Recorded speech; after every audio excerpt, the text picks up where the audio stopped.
Mohammed Shtayyeh, Perdana Menteri Palestina, pada Jumat mengecam rencana yang akan dilakukan oleh pihak Israel dengan membangun 3.300 unit pemukiman baru ilegal di tepi barat.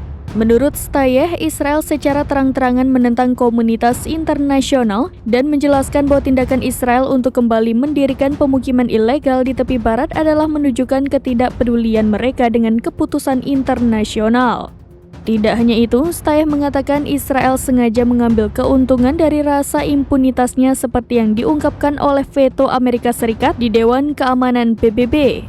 Sebelumnya, perusahaan penyiaran Israel mengatakan bahwa pihaknya berencana akan bertemu dalam waktu dekat, tepatnya 2 minggu. Pertemuan tersebut untuk membahas persetujuan pembangunan 2.350 unit rumah di pemukiman Maleh Adumim. Rinciannya, seminar 300 unit rumah di pemukiman Kedar dan 700 unit rumah di pemukiman Efrat. Menteri Keuangan Israel Bezalel Smotrich mengumumkan rencana pemukiman baru tersebut pada Kamis 22 Februari 2024 malam waktu setempat. Download Tribun X sekarang, menghadirkan lokal menjadi Indonesia.